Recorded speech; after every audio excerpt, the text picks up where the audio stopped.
Y este año es un año donde comienza una nueva década. Algunos son de la década del 60, yo soy de la década del 60. Otros son de la década del 70. Otros son de la década del 80 y del 90 y otros del 2000 para acá. Y hay otros que no tienen década porque no quieren decir cuándo nacieron. No quieren decir cuántos años tienen, no tienen década. Pero hemos comenzado una nueva década. ¿Y cuál es esa nueva década? Es la década de mayor producción de obreros. Dios nos ha llamado para ser obreros de su reino. Y lo que nosotros necesitamos es prepararnos como obreros. Para eso estamos desarrollando todo el proceso en la iglesia. ¿Cuál es el proceso? Ganar, consolidar, discipular y enviar. Y aquí tengo el libro de la Academia Actívate. Hace unas cuantas semanas salió el libro de la Academia de Líderes Actívate. ¿Para qué? Para preparar, equipar obreros. No tenemos tiempo que perder. Y oiga lo que pongo acá en la diferencia entre un miembro y un obrero. O sea que nuestra visión ahora en Nicaragua es que todas las iglesias transformen sus congregaciones de miembros a obreros. Dice así: ¿cuál es la diferencia entre un miembro y un obrero? El miembro llega a la iglesia solo para recibir. El obrero llega a la iglesia para ser equipado. El miembro quiere tener privilegios. El obrero asume responsabilidades. El miembro depende de su estado de ánimo. El obrero trabaja superando su estado de ánimo. El miembro llora por sus propias necesidades. El obrero llora y tiene compasión por aquellos que no conocen el amor de Dios. El miembro solo quiere que su pastor le oiga. El obrero está atento a lo que su pastor enseña y orienta. Hay una prioridad en el miembro y es él. En el corazón del obrero hay una prioridad: amar y servir a Dios en su generación. Los miembros andan de iglesia en iglesia. Los obreros andan de casa en casa, discipulando a nuevas familias para la iglesia.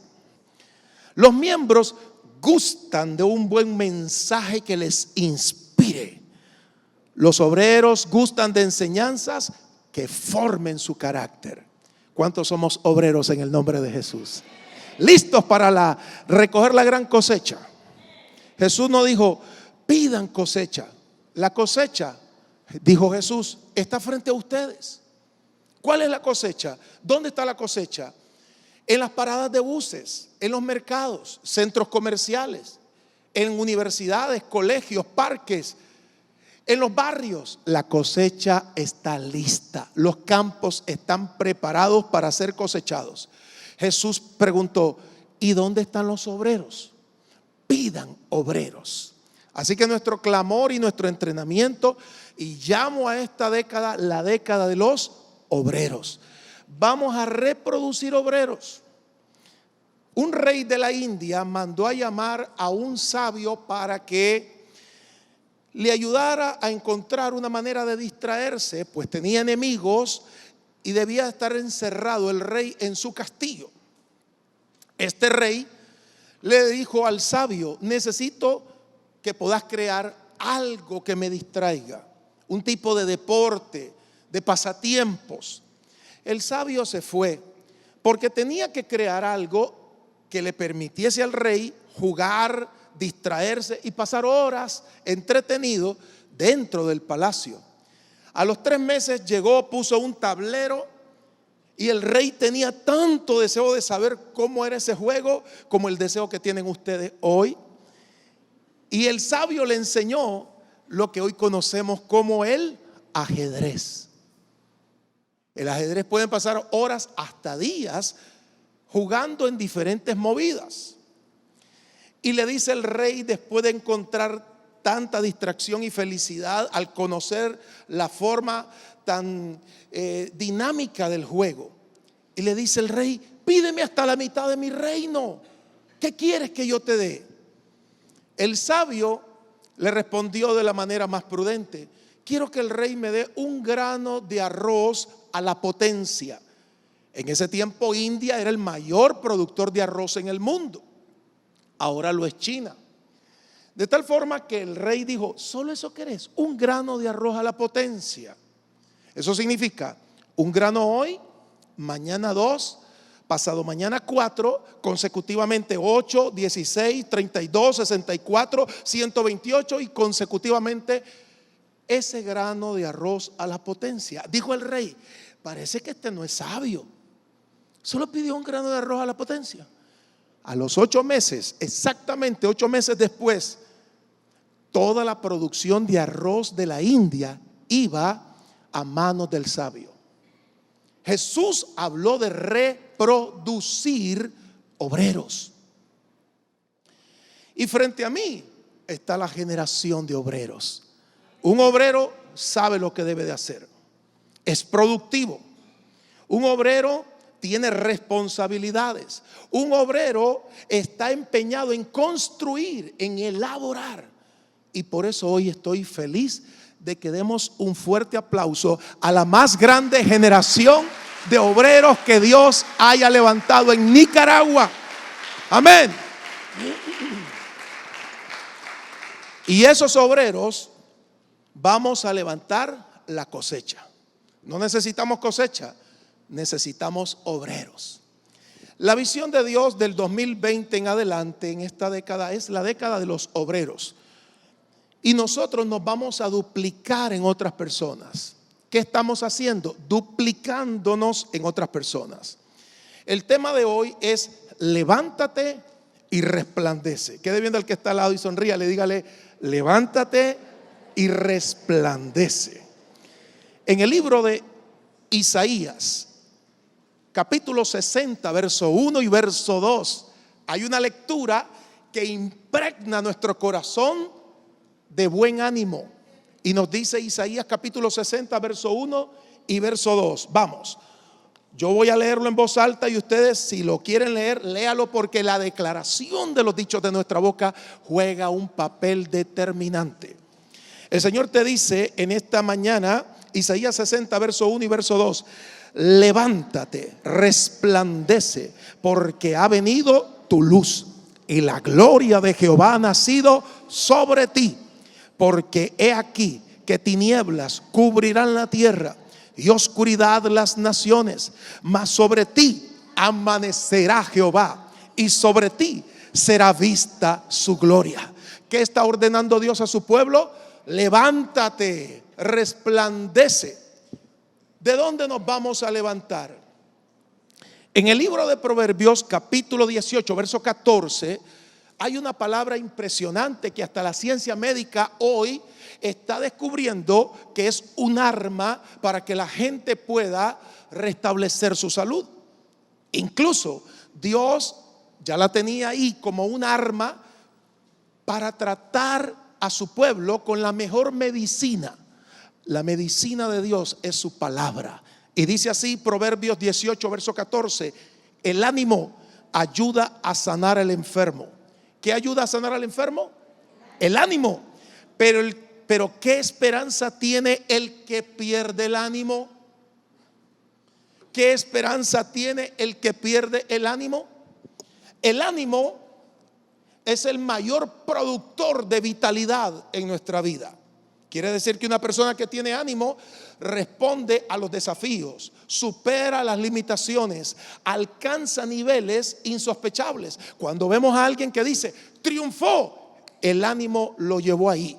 El ánimo significa hacer las cosas, por imposible que parezcan, con una actitud correcta. Ahora observemos qué es el desánimo. El desánimo es como ver un avión sin motores, una bicicleta sin ruedas, como ver el carro más lujoso, observar ese carro de nuestros deseos, el carro del año, sin llantas. No va para ningún lado por preciosos talentos y dones que tenga una persona. De tal manera que hay que vivir en esta vida abrazados de la fe. ¿Por qué? Porque si la fe no toma nuestra alma, el desánimo tomará nuestra vida. La fe provoca ánimo, disposición para hacer las cosas. Las personas que logran entrar en el libro de los vencedores con una fe victoriosa, ahí está en el libro de Hebreos 11, es porque sacaron fuerzas de su debilidad. El ánimo nos ayudará como un carro de 4-wheel drive, tracción en las 4 ruedas. ¿Ha escuchado decir a alguien: no puedo? Pero Jesús nos enseñó el valor del ánimo. Él es el autor de la fe. Observen a Jesús desde que comenzó su ministerio. Él jamás vivió bajo la melancolía y nunca se dejó guiar por la voz del alma. Más bien él vino y se acercó a los discípulos y les dijo: me van a condenar, me van a golpear, me van a crucificar, voy a morir y al tercer día voy a resucitar. Y los discípulos como que no querían oír eso. Y Jesús se los volvió a decir, y en los evangelios está más de 5 veces que les hizo énfasis: me van a crucificar, me van a golpear, voy a morir y voy a resucitar. Se lo dijo con buen ánimo. El ánimo es el propulsor de nuestras actividades. ¿Qué dice Dios en esta mañana? Hija, hijo, llegó el 2020, levántate, levántate, no te quedes ahí. Levántate para noquear al diablo. Levántate para ir en contra de toda adversidad, porque este es el tiempo que Dios ha programado para la mejor temporada de tu vida. Levántate y resplandece. Levántate en el nombre de Jesús. ¿Y qué dice Dios? Dios nos enseña que la fe debe de tomar nuestra vida para provocar ánimo. La fe provoca estímulo. De hecho, la escritura dice: y tomad el escudo, el protector de nuestra vida es la fe. ¿Por qué la fe es protectora de nuestra vida? Sencillamente porque la fe es descansar confiadamente en lo que Dios ha dicho. La fe hace que nosotros nos recostemos y sintamos alivio en la vida diaria. ¿Sabían ustedes que cuando una persona tiene miedo, el miedo se vuelve su Dios? El miedo toma el lugar de Dios y le dice a la persona: yo puedo influenciarte más que Dios. Y la persona que se deja influenciar por el miedo al que comer, al que vestir, al que dirán, por el miedo a una circunstancia, está haciendo al miedo más grande que Dios. Y la gente dice: pero yo soy cristiano. Sí, pero tienes dioses falsos. Y uno de esos dioses falsos es el miedo. ¿Qué significa fe? Fe es ausencia de miedo por la confianza en Dios. La persona que dice: no tengo miedo, y en realidad lo tiene, no tiene carácter. ¿Quién tiene carácter? El que no dice no tengo miedo, pero no lo tiene. ¿Ha escuchado a esa gente que dice no tengo miedo, pero sí tiene miedo? El carácter de la fe forma el fundamento de nuestra personalidad. El carácter de la fe hizo que Jesús no tuviese temor de la cruz. Él dijo: voy a ir, voy a ser crucificado, me van a matar y voy a resucitar al tercer día. Quiere decir que la fe es un escudo frente al miedo, frente al qué dirán, frente al temor. Las personas que viven de fracaso en fracaso es porque tienen una fe teórica. ¿Qué es una fe teórica? Es una fe filosófica. O sea, yo sé que Dios hace milagros, hermano. Yo sé que Dios es poderoso. Ellos lo saben, pero Dios no nos mandó a razonar, nos mandó a practicar, a vivir, a experimentar, La fe. ¿Por dónde viene la fe? La fe viene por el oír. ¿Y por dónde viene el temor? Por el oír. Escuchó malas noticias. Bueno, el temor viene por dos lugares. Viene por el oír y por Facebook. Ahí uno encuentra tantas mentiras y engaños. Por eso cuando usted quiera, a ver, las solteras y solteras, cuando quiera conocer a una persona, jamás se le ocurra conocerlo por Facebook. Que le mande la cédula, la foto de la cédula. Ahí sale a cómo es realmente el ciudadano. Diga conmigo, fe hace que mi vida avance. Es una fe práctica. Dios dice, levántate. Es tiempo que te animes.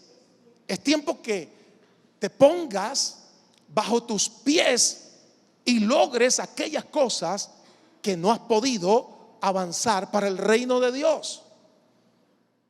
Tenemos otro problema que la gente está viendo hoy, y es que oye mucho ruidos extraños. Quiere decir que hay que afinar nuestros oídos. Yo tengo que ser sordo a lo negativo. Diga conmigo, yo tengo que ser sordo a lo negativo. Porque la fe significa lo que crees frente a lo que ves, a lo que oyes, a lo que sientes. Eso es fe. Quiere decir que la fe va más allá de los 5 sentidos humanos. No es lo que veo, no es lo que oigo, no es lo que siento, es lo que creo. Eso es fe, es lo que creo. Y yo me recuesto, confío en lo que creo, no en lo que veo, no en lo que oigo, no en lo que siento. Vino una persona y me dijo, pastor, estoy enfermo. Entonces yo le dije, voy a orar por usted y usted va a ser sano. Entonces esa persona acompañó la oración de fe y me dijo, todavía me siento enfermo. Y le dije, no importa si usted se siente enfermo, comience a declarar inspirándose en este texto. Y le di un texto, Salmos capítulo 107, verso 20. Envió su palabra y lo sanó y los libró de su ruina. La persona comenzó a repetir, a declarar, como cuando el animal está rumiando. ¿Ha visto la vaca que come? Los animales, como las vacas, comen mejor que nosotros. ¿Saben por qué comen mejor que nosotros? Porque solo comen cosa verde. El médico nos mandó a comer cosa verde y no la queremos comer nosotros. Y la vaca tiene 2 estómagos. Come y luego recome. Ahí está, mascando, saboreando. Lo vuelve a traer como una melenca en la boca, y sigue saboreando, y luego lo digestiona hasta que lo defeca. Por eso la vaca saborea su alimento. Hay gente que solo traga, no come. Viene a la iglesia, escucha y me dice después, ¿qué clase de mensaje? Y yo le dije, ¿de verdad? Y yo me las creo. ¿De verdad? Sí, pastor. ¿Y de qué prediqué? Espérese que se me olvidó. Esta es la temporada donde la fe es alimentarme, saturarme, llenarme de la palabra de Dios. Esa persona regresó a los días y me dijo, estoy sana. ¿Y cómo está sana usted? Me dijo, medité día y noche, pensé en la promesa, hablé la promesa. Cuando me venía el dolor, declaraba la promesa. Y eso fue lo que me sanó. Fe es confiar en las promesas de Dios, reposar en las promesas de Dios. Dice la escritura, levántate y resplandece, porque ha venido tu luz. La luz es la revelación, lo que Dios te muestra. Lo que el Señor nos enseña es la luz. La luz es usted. Usted es luz.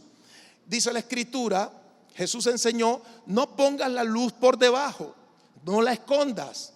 Si eres luz, tienes que aparecer en medio de los demás. La palabra oscuridad o tinieblas es ausencia de luz. Tan solamente la luz necesita ponerse en un lugar donde los demás reciban esa bendición. Y Dios dice, eres luz, ve y vas a ponerte en los lugares donde se necesita. ¿Sabían ustedes que en estas congregaciones como centro de adoración familiar no necesita que hagamos un arbolito de Navidad de tantas luces? La luz se necesita donde hay ausencia de luz, donde hay tinieblas. Ahora escucho a la gente decir, pastor, por mi casa vive una bruja. Yo le dije, pobrecita esa bruja. Si no hay carácter de fe, la gente no va a alumbrar. Hace años vino una persona corriendo aquí a la iglesia y me dijo, pastor, ¿qué pasó? Y eso fue antes de que yo predicara. Dice, llorando, hay una bruja. ¿Y qué tiene? Bendito sea Dios que vino una bruja. Si viene una bruja a la iglesia, pobrecito demonio, se le tiene que ir. Eres luz, no te confundas. No hagas al diablo más grande de lo que es. Eres luz, tienes que alumbrar. La gente tiene que ver que eres luz. Ahora la gente anda, con su pluma me cubrirá, con su pluma me cubrirá, debajo de sus alas estaré seguro. No, Señor, eres luz. Cuando Jesús llegaba a un lugar decía, el reino de los cielos se ha acercado. Y por allá se oía a todos los demonios gritar. Yo fui a un lugar a predicar hace años. Era una iglesia tradicional. Y entonces los diáconos me dieron la bienvenida. ¿Qué es diácono? Es una palabra bien compleja, pero eso significa un colaborador o un levita de la iglesia. Y a la hora que estábamos ministrando, los puse en fila y les eché aceite, un poquito de aceite. Entonces estaba orando por ellos y de pronto ese diácono, cuando pasó y le puse aceite, cayó endemoniado al piso. Y llegó el pastor, y el pastor no creía en esas manifestaciones. Y le dice el pastor, levántate. Y él le rugía, le sacaba la lengua, y era un espíritu de alcoholismo. Porque yo le dije, Señor, ¿qué demonio tiene ese hombre? Tan pronto dijimos, espíritu de alcoholismo, fuera. Él eruptó. No hay peor erupto que el de un borracho, hermano. Y él tiró ese erupto que lo respiré todo. Uf, fuera. Y quedó como muerto el hombre. Y cuando se levantó, ¿qué fue lo que me pasó? Dijo él. Y le dice el pastor, ahí vamos a hablar a la salida. Observemos qué es luz. Daniel capítulo 12, verso 3. ¿Qué es ser luz? Dice así: los entendidos resplandecerán como el resplandor del firmamento, y los que enseñan la justicia a la multitud como las estrellas a perpetua eternidad. ¿Qué enseña esa gente? Justicia. ¿Sabe qué significa justicia? Darle a cada quien lo que se merece. En nuestros días, el culpable aparece como inocente, el malhechor como limpio, el corrupto como puro, el mentiroso como veraz. Pero en este tiempo, donde las tinieblas cubren la tierra, te dice Dios, levántate, resplandece. Eres una voz de justicia para tu generación. Eres una voz de autoridad para tu generación. Levántate, resplandece, usa el brillo que Dios te ha dado. ¿Qué significa ese brillo? La luz de Dios está sobre ti. La gente tiene que ver el resplandor de Dios. Brilla, alumbra con la luz, guíales a la verdad, ilumina esas vidas con la justicia de Dios. La actitud justa forma una manera correcta de vivir. La justicia de Dios que hay en ti les enseñará el camino de la vida eterna y les alumbrará para ser transformados. Y quiero leer el verso 2, porque aquí que tinieblas cubrirán la tierra. Es un oscurantismo, con leyes injustas. Si nosotros nos adormeciésemos en Nicaragua y no brillamos con la luz de Dios, entonces las tinieblas arroparían esta nación. Leyes inmorales, leyes injustas. ¿Y qué dice Dios? Si se levanta el cuerpo de Cristo, si discipulamos a la gente con la verdad de Dios, enseñándoles a que guarden todas las cosas que Jesús nos enseñó, entonces esa luz va a estar brillando en todo el país. Y observe algo, Dios está diciendo: mas sobre ti amanecerá Jehová. Cada mañana, cada despertar, lo primordial es nuestra intimidad con el Espíritu Santo. Hoy, en la madrugada de hoy, la oración fue intimidad. Y esa intimidad crea una atmósfera. Por ejemplo, existen ciertos tipos de relaciones. Usted tiene, al igual que yo, contactos. Contactos se le llama genéricamente a lo que tenemos en redes sociales. Luego vienen los conocidos. Conocido es: te veo, pero no te conozco. Así como de vista, ¿verdad? Ah, yo te he visto en tal lugar. Ah, yo lo he visto a usted, usted es el pastor de centro. Sí, ese es conocido. Luego vienen tus amigos. Y esos amigos tuyos, pues hay confianza, hay lealtad. La amistad es lealtad. Y hay algo más adentro de la amistad. ¿Cuál es? Intimidad. Ahí entra el núcleo, tu esposa y tus hijos. Yo no le digo a alguien: venga a mi cuarto, acuéstese en mi cama, platiquemos. No, intimidad es cuando yo enllavo la puerta y estoy con mi esposa, etcétera, etcétera, etcétera. Intimidad. Intimidad es entrar en lo profundo. ¿Y qué quiere Dios? Que nosotros resplandezcamos. ¿Cómo vamos a resplandecer?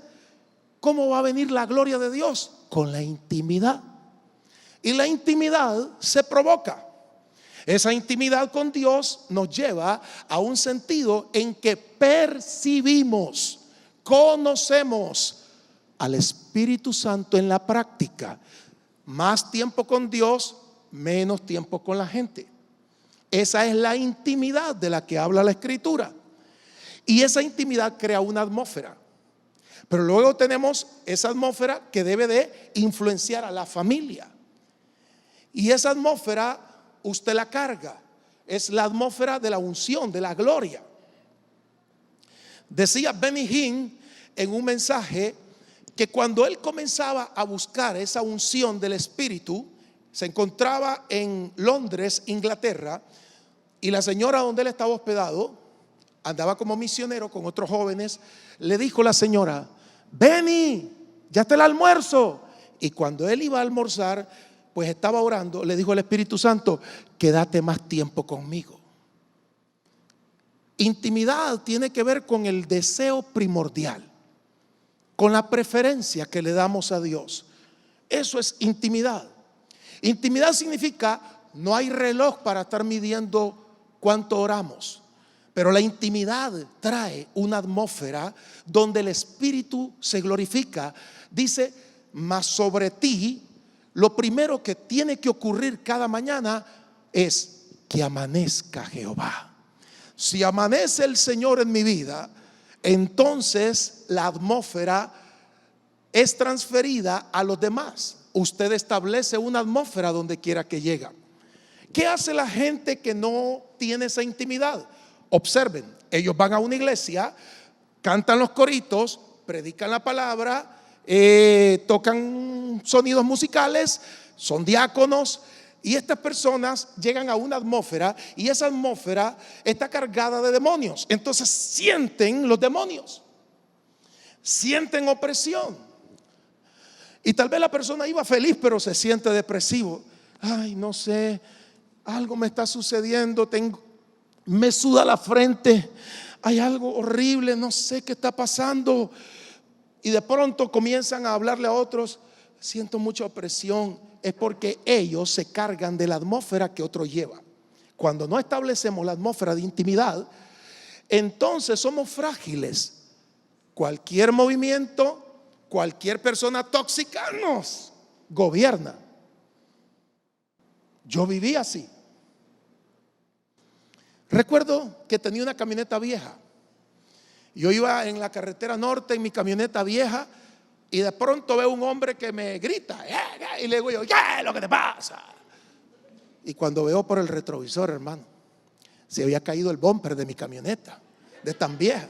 El hombre lo que estaba haciendo es anunciándome que se cayó el bumper. Pero hay gente que anda a la reacción. ¿Usted ha visto cómo anda alguna gente? Como la reacción. O viven asustados, o viven nerviosos. Y dice Dios, sobre ti amanecerá Jehová. Y sobre ti los demás van a ver que su gloria. Nosotros somos el reflejo de la gloria de Dios. Dios tiene manos a través de nosotros. Dios tiene ojos a través de nosotros. Dios tiene boca a través de nosotros. Él es espíritu, pero ese espíritu santo y puro que sostiene todo el universo ha decidido habitar en nosotros. Por lo tanto, la gloria de Dios se manifiesta en tu vida por medio de las acciones, por medio de la forma en que el Espíritu Santo está trabajando en nosotros. Dice, levántate, resplandece. ¿Y qué habla? Cada mañana amanecerá Jehová y sobre ti será vista su gloria. Padre, te damos gracias.